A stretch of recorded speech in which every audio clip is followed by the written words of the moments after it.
Hello everyone, welcome to our channel. उम्मीद है आप सब खैरियत से होंगे। जहाँ कहीं भी होंगे, वेलकम करते हैं आपको एक और वीडियो में। और आज की वीडियो में हम देखने वाले हैं Coca Cola versus Campa Cola का कंपैरिजन। गाइज, हमने बचपन में स्टार्ट से जब मैंने स्टार्ट किया है कोका कोला या पेप्सी वगैरह पीना, तो उसको पेप्सी ज़बर सिर्फ 9 रुपए की मिलती थी। तो व्हेन आई स्टार्टेड तो उस वक्त 9 रुपए की पेप्सी होती थी, और आज पेप्सी की या कोका कोला के रेट कई गुना उससे ज़्यादा बढ़ गए हैं। तो इंडिया में भी कोका कोला जब स्टार्ट हुआ है तो उससे पहले भी एक और चीज़ एग्जिस्ट करती थी, वो थी कैंपा कोला। ऐसा ही है गाइज। तो कैंपा कोला के बाद फिर कोका कोला और पेप्सी इस तरह के बेवरेजेस मार्केट में आ गए, और मार्केट में आने के बाद कैंपा कोला को आउट ऑफ स्टॉक कर दिया, आउट ऑफ रीच कर दिया। तो गाइस, ये वीडियो हम देखेंगे इसी के हवाले से कि आया कैंपा कोला दोबारा लॉन्च हो रही है और कैंपा कोला की परफॉर्मेंस इंडिया में कैसी है। तो आइए स्टार्ट करते वीडियो को, उसके बाद आपको अपने रिव्यूज़ देते हैं। क्या मतलब कोका कोला कुछ इस तरह की इमेज क्रिएट करके आज के टाइम में कोका कोला ने अपनी मोनोपोली क्रिएट कर ली है। और आपको जानकर हैरानी होगी कि आज मार्केट में मैक्सिमम सॉफ्ट ड्रिंक्स या तो कोका कोला के अंडर में आती हैं या फिर पेप्सिको की। जैसे कि मिरिंडा, माउंटेन ड्यू और 7 अप, ये सब पेप्सिको के प्रोडक्ट्स हैं। वही थम्स अप, माजा, फेंटा, स्प्राइट और लिम्का कोका कोला की। लेकिन इंडिया में एक समय ऐसा भी था जब यही कोका कोला और पेप्सी कैंपा कोला के सामने कुछ भी नहीं थी। लेकिन फिर ऐसा क्या हुआ कि कैंपा कोला मार्केट में आज सिर्फ नाम का ही रह गया है। इसके डाउनफॉल की वजह क्या थी और आने वाले टाइम में ये रिलायंस के अंडर कैसे जोरदार कमबैक करने की तैयारी में है, आइए इस वीडियो में हम डिटेल से समझते हैं। कैंपा कोला। अब वैसे तो कोका कोला की शुरुआत 1886 में जॉर्जिया के अटलांटा सिटी से हुई थी, लेकिन इंडियन मार्केट में ये ब्रांड 1956 में एंटर हुआ था। शुरुआती साल कोका कोला के लिए बहुत सुनहरे साबित हुए थे, क्योंकि इंडियन मार्केट में इसने मैसिव सक्सेस अचीव की और खूब प्रॉफिट कमाया। एक्चुअली कोक के सक्सेस के पीछे का मेन रीजन था इसका कोई भी कॉम्पिटिटर न होना। पर 1974 की शुरुआत में इनके ये अच्छे दिन खत्म होने शुरू हो गए, क्योंकि इंडिया में फॉरेन एक्सचेंज रेगुलेशन एक्ट यानी फेरा लागू कर दिया गया, जिसके अकॉर्डिंग हर फॉरेन कंपनी जो इंडिया में अपना बिजनेस ऑपरेट कर रही थी उन्हें अपनी कंपनी का 60% शेयर और प्रोडक्ट से रिलेटेड टेक्निकल इंफॉर्मेशन शेयर करनी होती थी। अब चूंकि कोका कोला इंडियन मार्केट में पूरी तरह से पैर पसार चुका था, ऐसे में उसने यहाँ से बोरिया बिस्तर समेटने की जगह 60% शेयर देने में ही अपनी भलाई समझी। लेकिन कंपनी ने अपनी सीक्रेट रेसिपी और टेक्निकल इंफॉर्मेशन को शेयर करने से साफ इनकार कर दिया, और यही वजह थी कि उस टाइम के प्राइम मिनिस्टर मोरारजी देसाई ने 1977 में कोका कोला को देश से बाहर का रास्ता दिखा दिया। अब कोका कोला के इंडिया से जाने के बाद भारत में भी एक ऐसी कंपनी थी जो बंद होने के कगार पर पहुंच गई, और वो थी प्योर ड्रिंक्स, जिसने शुरुआत से लेकर एंड तक कोका कोला की सारी बॉटल्स मैन्युफैक्चर करने के अलावा total marketing, sales and advertisement का भी काम संभाला हुआ था। और यही वजह थी कि सरकार के इस फैसले से प्योर ड्रिंक के मालिक चरणजीत सिंह बेहद नाखुश थे, क्योंकि बात 2800 एम्प्लॉइज की रोजी रोटी और कारोबार बचाने की थी। अब उसी टाइम चरणजीत सिंह ने देखा कि भारत के लोग कोका कोला के एडिक्ट हो चुके हैं। ऐसे में उन्होंने 1977 में एक इंडियन सॉफ्ट ड्रिंक को लॉन्च किया, और यहीं से हम सभी को मिली हमारी स्वदेशी सॉफ्ट ड्रिंक कैंपा कोला, जो मार्केट में आते ही पार्ले ग्रुप के सॉफ्ट ड्रिंक थम्स अप को टक्कर देने लगी। उसी साल यानी 1977 में ही इंडिया की एक और स्वदेशी सॉफ्ट ड्रिंक लॉन्च हुई, डबल सेवन। लेकिन इसका टेस्ट लोगों को कुछ खास पसंद नहीं आया, जिसके चलते धीरे धीरे इसकी डिमांड मार्केट से फेड ऑफ होती चली गई। वहीं दूसरी तरफ कैंपा कोला लोगों को खूब पसंद आ रही थी, और गुजरते दिनों के साथ ये अपने मार्केट शेयर को भी एक्सपेंड करती जा रही थी। अब वैसे तो कैंपा कोला की रैपिड एक्सपेंशन के पीछे का पहला रीजन था कोका कोला का बेस्ट अल्टरनेटिव बनना, लेकिन इसने अपने कमाल की मार्केटिंग स्ट्रैटेजी से भी खूब सक्सेस हासिल की, क्योंकि कैंपा कोला ने अपने एडवर्टाइजमेंट से यूथ को टारगेट किया था और सबके दिलों पर राज करने वाले सलमान खान को अपना ब्रांड एम्बेसडर बनाया। इसका स्लोगन था द ग्रेट इंडियन टेस्ट, जो कि लोगों के बीच में खूब पॉपुलर हुआ।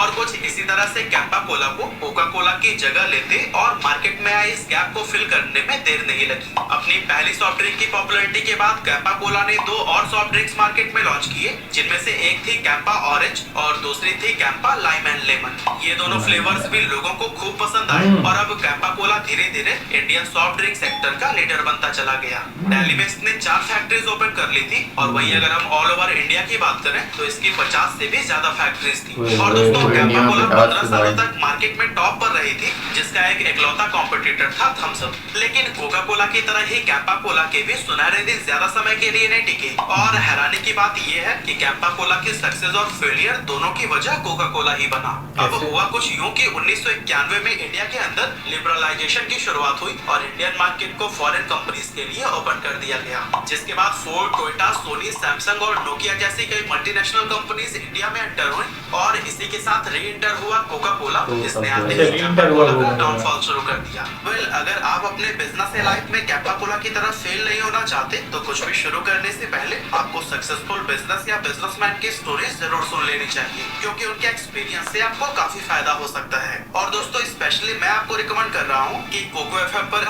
और उस टाइम के पीएम राजीव गांधी भी पेप्सी की वापसी के सपोर्ट में थे। इस वजह से ये विदेशी कोला डाउनलोड करिए। तो दोस्तों, अभी तक हमने ये जाना था कि कैसे 1991 में लिबरलाइजेशन के बाद कोका कोला ने वापसी की और यहीं से कैंपा कोला का डाउनफॉल शुरू हो गया। वैसे ये विदेशी कोला ब्रांड इकोनॉमिक लिबरलाइजेशन से पहले ही इंडिया में अपनी जगह बनाने की ट्राई कर रहे थे और उस टाइम के पीएम राजीव गांधी भी पेप्सी की वापसी के सपोर्ट में थे। इसीलिए पेप्सी ने इंडियन मार्केट में लिबरलाइजेशन के 2 साल पहले यानी 1989 में ही वापसी कर ली थी। लेकिन यही टाइम था जब इंडिया में कोला वॉर शुरू हो गया। पेप्सी की वापसी ने काफी पॉलिटिकल डिबेट शुरू कर दी थी, यहाँ तक कि थम्स अप के को फाउंडर प्रकाश चौहान ने भी इसका काफी विरोध किया। लेकिन इन सबको इग्नोर करते हुए पेप्सी अपनी मार्केट पोजीशन को इम्प्रूव करने में लगी हुई थी। अब उस समय पेप्सी और कोका कोला मल्टीनेशनल कंपनीज थी जिनके पास फंड्स की कोई कमी नहीं थी, इसीलिए उन्होंने अपनी मार्केटिंग पर खूब पैसे बहाए, कई सारे कैंपेन्स चलाए और इसका असर ये हुआ कि जल्दी लोगों ने पेप्सी और कोका कोला को दोबारा से अपनाना शुरू कर दिया और इसका नेगेटिव इम्पैक्ट पड़ा कैंपा कोला जैसी और भी कई सारी स्वदेशी सॉफ्ट ड्रिंक्स के ऊपर। मार्केट में सॉफ्ट ड्रिंक का कंपटीशन इतना ज्यादा बढ़ गया था कि लगभग सभी छोटे कोला ब्रांड की फैक्ट्री शट डाउन होने लगी और बाकी लोकल कंपनीज की तरह 2001 में कैंपा कोला को भी अपना दिल्ली बेस्ड बॉटलिंग प्लांट बंद करना पड़ा और आगे चलकर 2009 आते ये सिर्फ हरियाणा तक ही सीमित होकर रह गया, जहां अभी भी बहुत कम क्वांटिटी में इसका प्रोडक्शन किया जाता है। लेकिन खुशी की बात यह है कि आने वाले कुछ महीनों में आप अपने एरिया के मॉल्स में कैंपा कोला के लोडेड रैक्स दोबारा देख सकते हैं, क्योंकि ये वापस से मार्केट को डोमिनेट करने के लिए फुल फ्रॉम प्लान के साथ आ रहा है, रिलायंस जैसे जायंट की लीडरशिप में। रिलायंस इंडस्ट्रीज ने कैंपा कोला को प्योर ड्रिंक्स ग्रुप से 22 करोड़ रुपए में एक्वायर कर लिया है। लेकिन अब सवाल यह है कि एक डूबी हुई कंपनी को एक्वायर करने के पीछे का रीजन क्या है।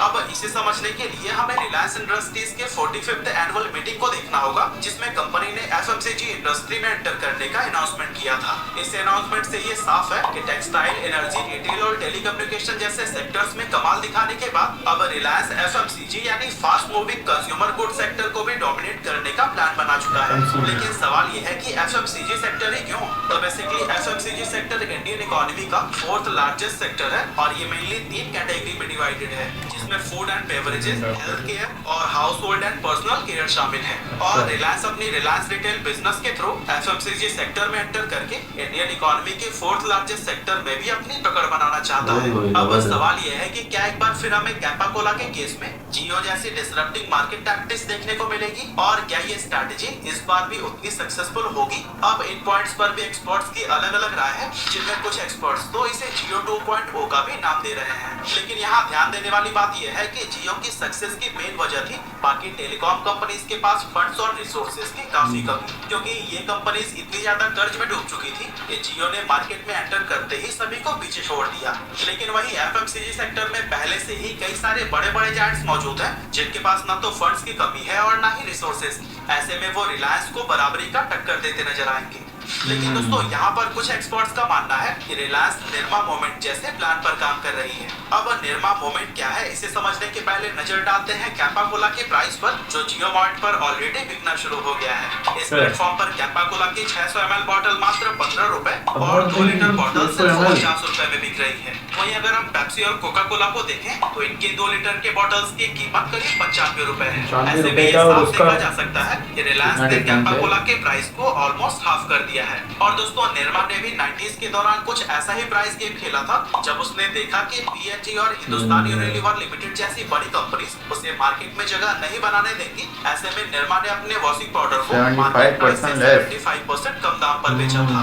अब इसका असर यह हुआ कि बहुत ही कम समय में निर्मा ने हर घर में ने अपनी जगह बना ली थी। लेकिन इसके ये अच्छे दिन ज्यादा लंबे समय तक नहीं रहे, क्योंकि हिंदुस्तान यूनिलीवर लिमिटेड ने भी कुछ समय बाद लो प्राइस वाली कैटेगरी में अपना व्हील वॉशिंग पाउडर लॉन्च कर दिया और वापस से अपने मार्केट शेयर को कैप्चर कर निरमा को पीछे धकेल दिया। इसीलिए कैंपा कोला लो प्राइस के साथ कितनी लंबी रेस का घोड़ा बनेगा ये कहना काफी मुश्किल है, क्योंकि कोका कोला और पेप्सी जैसी कंपनीज इस प्राइस गेम को क्रैक करने का कोई ना कोई रास्ता तो जरूर ढूंढ लेंगी। लेकिन हम तो अभी भी कह सकते हैं कि Campa Cola Indian soft drink market को जरूर डोमिनेट कर पाएगी, क्योंकि रिलायंस के पास एक बेहद स्ट्रॉन्ग डिस्ट्रीब्यूशन नेटवर्क है जिसमें 16,700 स्टोर 7,000 से भी ज्यादा सिटीज में अवेलेबल है और इन स्टोर से वो कैंपा कोला को काफी तेजी से लोगों तक पहुंचा सकती है। इसके अलावा जियो मार्ट की स्ट्रॉन्ग सप्लाई चेन भी कंपनी के बहुत काम आने वाली है, जिसके जरिए वो हर छोटे बड़े किराना स्टोर तक इसे पहुंचाकर कैंपा कोला की विजिबिलिटी को कई गुना बढ़ा सकते हैं। अब ये तो आने वाले टाइम में ही पता लगेगा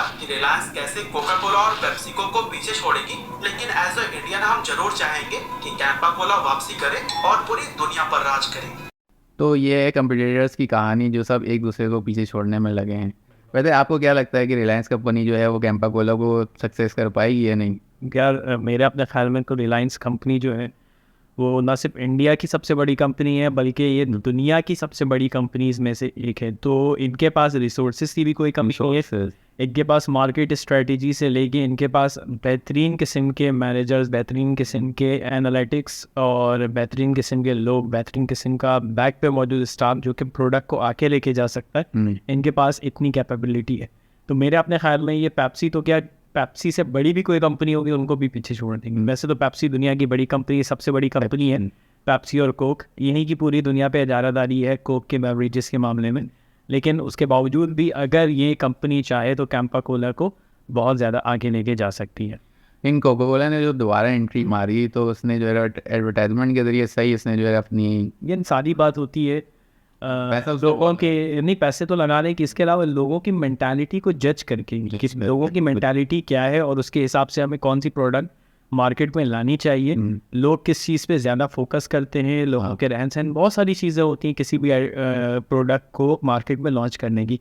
तो इन लोगों ने उन प्रोडक्ट्स को सबसे पहले तो उन्होंने निरमा की एग्जांपल दी कि निरमा ने जो है वो एक टाइम पे यूनिलीवर जैसी बड़ी कंपनी को पीछे छोड़ दिया था। लेकिन ज़ाहिर है ये बड़ी कंपनीज भी तो ज़ाहिर है अपने स्टाफ को इंगेज करती हैं, मार्केट को जानती हैं, मार्केट का नो हाउ इनको होता है, तो इन्होंने फिर दोबारा से उसको लो कंपनी बैन वाले ला कर रख दिया। बिल्कुल।